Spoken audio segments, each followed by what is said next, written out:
Hello everyone, আশা করি সবাই ভালো আছেন। আজকে আমরা অনেক ইম্পর্টেন্ট একটা টপিক নিয়ে কথা বলবো এবং সেটা হচ্ছে গিয়ে অডস, লগ অডস এবং অডস রেশিও। ঠিক আছে? তো প্রথমে আপনাদের বুঝতে হবে যে অডস এবং প্রবাবিলিটির মধ্যে পার্থক্য। তো সাপোজ আপনি হচ্ছেন একটা ক্রিকেট টিমের মালিক, মানে ক্রিকেট ফ্র্যাঞ্চাইজি টিমের মালিক। তো আপনি বলতেছেন আপনার ম্যানেজারকে যে আমরা যদি 10টা ম্যাচ খেলি তাহলে 4টা ম্যাচ তো আমরা ইজিলি জিতবো। তো তাহলে এখানে প্রবাবিলিটিটা কি? তো প্রবাবিলিটিটা এখানে হচ্ছে 4, অর্থাৎ number of match we are going to win divided by number of total matches, that is 10। ঠিক আছে, অর্থাৎ 0.4 এটাকে বলা হচ্ছে প্রবাবিলিটি। কিন্তু অডস কখন আমরা বলবো? তো যদি আপনি যদি বলতেন আপনার ম্যানেজারকে যে আমরা যদি 10টা ম্যাচ খেলি তাহলে আমাদের টিমের যে অবস্থা আমরা হয়তো 4টা ম্যাচ জিতবো এবং 3টা ম্যাচ হারবো। তো তাহলে অডসটা হবে 4 ডিভাইডেড বাই 3, অর্থাৎ নাম্বার অফ সাকসেস, অর্থাৎ number of matches we are going to win divided by number of matches we are going to lose. অর্থাৎ আরেকটু যদি জেনারেলাইজ করে যদি বলি ব্যাপারটা, তাহলে সেটা হচ্ছে number of success divided by number of failure. তো যেটা হচ্ছে গিয়ে 4/3। তো 4/3 হচ্ছে 4/3 হচ্ছে গিয়ে 1.33। সো 1.333। তো আরেকটা জিনিস দেখেন যে probability always lies between 0 to 1, অর্থাৎ প্রবাবিলিটির রেঞ্জটা সবসময় 0 থেকে 1-এর মধ্যেই থাকবে। কিন্তু অডস ক্যান বি, কিন্তু অডসের রেঞ্জটা আপনার 0 থেকে ইনফিনিটি পর্যন্ত। ঠিক আছে? তো এই যে অডসের রেশিওটা 0 থেকে ইনফিনিটি পর্যন্ত, এইটার একটা প্রবলেম আছে। অ্যান্ড এই প্রবলেমটা সলভ করার জন্য আমরা জেনারেলি আচ্ছা এটা কেটে দেই। এই প্রবলেমটা সলভ করার জন্য আমরা জেনারেলি লগ অডসটা ইউজ করি। যেমন দেখেন, সাপোজ আপনার হচ্ছে সাপোজ আপনার যদি ম্যাচ উইনিংয়ের প্রবাবিলিটি যদি ম্যাচ উইনিংয়ের কাউন্ট যদি বাড়তে থাকে, অর্থাৎ সাপোজ আপনি 16 ম্যাচ জিতছেন অ্যান্ড 3টা ম্যাচ হারছেন, তাহলে এটা কিন্তু অনেক বড় হবে, লাইক 16 ডিভাইডেড বাই 3, অর্থাৎ 5.33, অর্থাৎ 5.33। আবার ধরেন আপনি যদি আরও ম্যাচ জিতেন, লাইক 50 ম্যাচ জিতছেন আর 5টা ম্যাচ আপনি হারছেন, তাহলে অডস হবে গিয়ে 10। তো এইভাবে অডস কিন্তু বাড়তে বাড়তে মানে পজিটিভ রেঞ্জে বাড়তে অডস কিন্তু ইনফিনিটি পর্যন্ত যেতে পারে। ঠিক আছে? কিন্তু সাপোজ আপনি আপনার সাকসেসের চেয়ে আপনার ফেইলার অনেক বেশি। তো সাপোজ আপনি 3টা ম্যাচ জিতছেন অ্যান্ড 30টা ম্যাচ আপনি হারছেন। ঠিক আছে? তাহলে সেটা কি হবে? তাহলে এটা হবে গিয়ে 0.1, মোস্ট প্রবাবলি, হ্যাঁ 0.1ই হবে, 0.1। ঠিক আছে? তো সাপোজ আপনি 3টা ম্যাচ না, আপনি একটা ম্যাচ জিতছেন অ্যান্ড 30টা ম্যাচ আপনি হারছেন। তো এটার প্রবাবিলিটি হবে 1/30, 0.03। অর্থাৎ এখন আপনি যদি আরও আপনি একটা ম্যাচ জিতছেন কিন্তু যদি আরও লাইক 40টা ম্যাচ যদি হারেন, তাহলে এই ভ্যালুটা আরও অনেক ছোট হবে, তাই না? তো এখানে হচ্ছে গিয়ে কাহিনী যে অডস রেশিওটা আমরা যদি একটা রেঞ্জের মধ্যে যদি এটাকে যদি আমরা ড্র করি, তাহলে এই যে মানে যদি নাম্বার অফ লুজিং আমরা যদি মানে এই রেঞ্জের যে স্মলার পোর্শনটা, অর্থাৎ ফেইলিয়ার যদি সাকসেসের চেয়ে যদি বড় হয়, তাহলে অডসটা আপনার সবসময় লাই করতেছে এই 0 থেকে 1-এর মধ্যে। ঠিক আছে?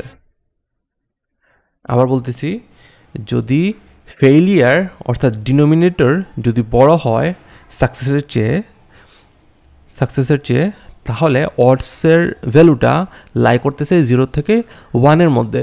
কিন্তু যদি সাকসেস বড় হয় ফেলিয়ার চেয়ে, তাহলে এটা কিন্তু বাড়তে বাড়তে বাড়তে বাড়তে বাড়তে বাড়তে ইনফিনিটি পর্যন্ত যেতেছে, মানে এটা আসলে কোনো লিমিট থাকতেছে না অডসের ভ্যালুর।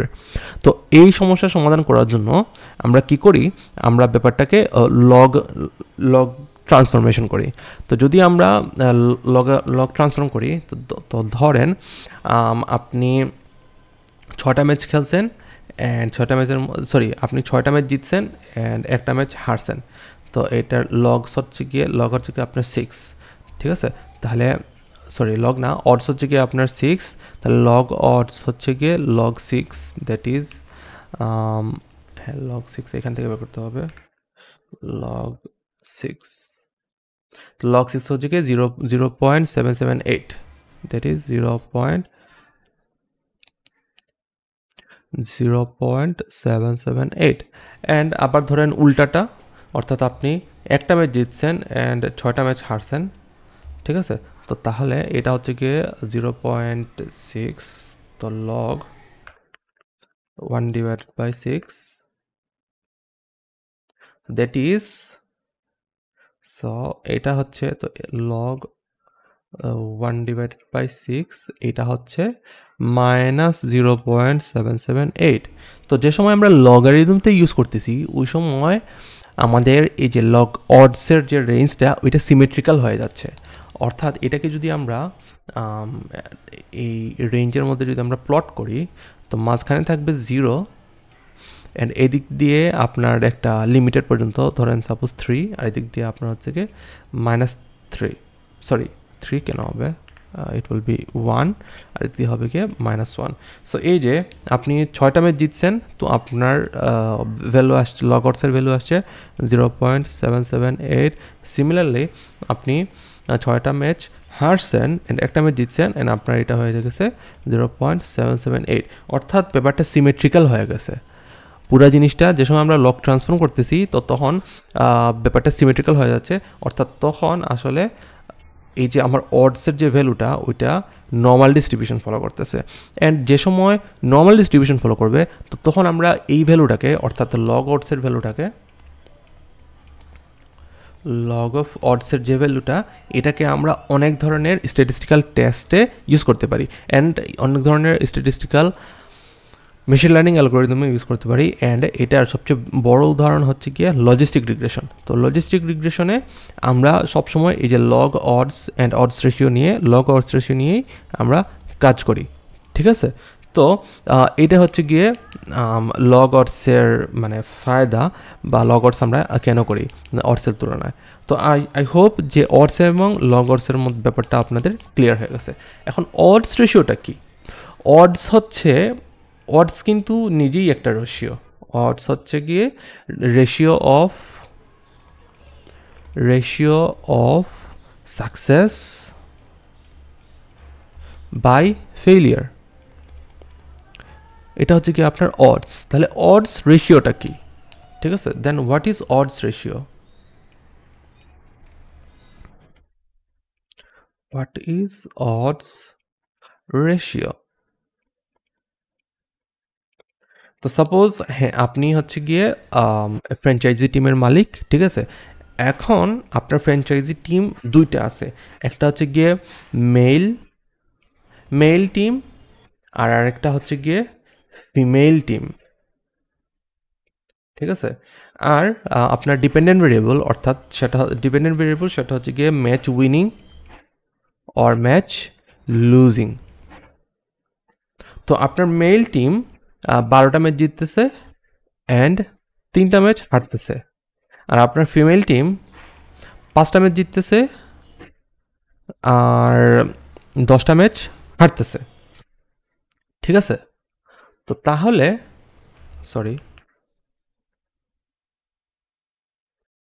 এখন আপনি যদি এই যে মেল টিমের জন্য আপনি যদি অডস রেশিও ক্যালকুলেট করেন, তো তাহলে কি আসবে?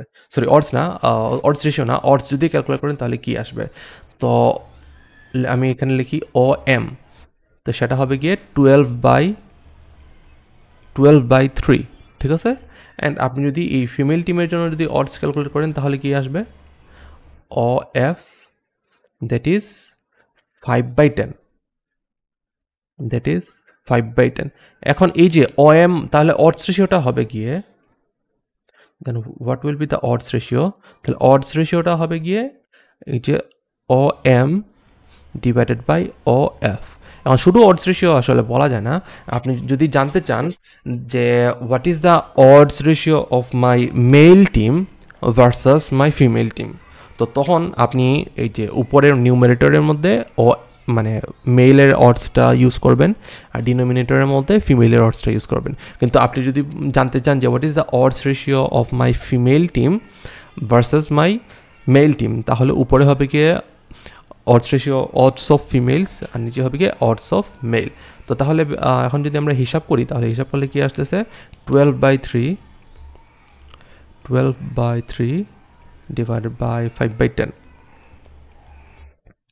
5/10 তো এখান থেকে একটা ভ্যালু আসবে এটা এখানে সুন্দর করে লিখি 12/3 divided by 5/10 তো 8 তো আনসার হচ্ছে গিয়ে 8 তো এই 8 এর মানে হচ্ছে গিয়ে যে আমাদের এই যে male team is 8 times better অর্থাৎ আমাদের মেল টিম আসলে 8 টাইমস বেটার পারফর্ম করতেছে দেন আওয়ার ফিমেল টিম ঠিক আছে অর্থাৎ আরেকটু যদি ভেঙে বলি তাহলে যদি মেল টিমের 8 টাইম অডস আছে of winning then our female team ঠিক আছে অর্থাৎ মেল টিমের তো এটা আসলে একটা আমাদের মেজার প্রোভাইড করতেছে একটা কম্প্যারিজন মেজার প্রোভাইড করতেছে যে কতটুকু ভালো যে মেল টিমটা আমাদের ফিমেল টিম থেকে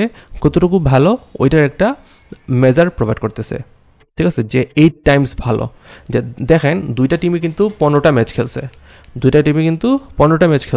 অ্যান্ড এর মধ্যে মেল টিম 12টা জিতছে অ্যান্ড 3টা হারছে সিমিলারলি ফিমেল টিম 5টা জিতছে অ্যান্ড 10টা হারছে তো তাইলে কি বলা যায় তাহলে এই যে অডস রেশিও থেকে আমরা বলতে পারি যে male teams have 8 times winning odds than the female team ঠিক আছে তো অডস রেশিওটা আসলে এভাবে কাজ করে এখন এই অডস রেশিও যদি আমরা লগ নিয়ে নেই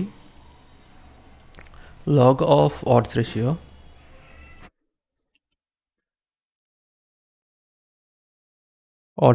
অর্থাৎ লগ 8 তো এটা হয়ে গেল log of odds ratio and এই log of odds ratio same আগে যেরকম লগ অডস যেরকম কাজ করছিল অর্থাৎ এই যে একটা আনব্যালেন্সড রেঞ্জ থেকে একটা ব্যালেন্সড রেঞ্জে নিয়ে আসছিল যেটার জন্য মানে পুরা ভ্যালুটা নর্মাল ডিস্ট্রিবিউশন ফলো করা শুরু করছিল অ্যান্ড নর্মাল ডিস্ট্রিবিউশন ফলো করলে আমরা জানি যে অনেকগুলা স্ট্যাটিস্টিক্যাল টেস্ট বা মেশিন লার্নিং অ্যালগরিদম আমরা ফলো করাইতে পারি তো এই জন্য লগ অডস রেশিওটাও ইউজ করা হয় অ্যান্ড লজিস্টিক রিগ্রেশনে আমরা আসলে এই যে লগ অডস রেশিও ইউজ করে আমরা ডিফারেন্ট জিনিসের এক্সপ্লেনেশন বা ইন্টারপ্রিটেশন করতে পারি তো লজিস্টিক রিগ্রেশন সম্পর্কে একটু হালকা বলি লজিস্টিক রিগ্রেশনে আসলে যে ডিপেন্ডেন্ট ভেরিয়েবলটা যেটা থাকে সেটা আসলে ক্যাটাগরিক্যাল ভেরিয়েবল থাকে অ্যান্ড এই ক্যাটাগরিক্যাল ভেরিয়েবলের দুইটা ক্যাটাগরি থাকে অর্থাৎ উইনিং অ্যান্ড লুজিং অর্থাৎ যদি জেনারেলাইজ করে বলি তাহলে সেটা হচ্ছে গিয়ে সাকসেস অথবা ফেলিয়ার থাকে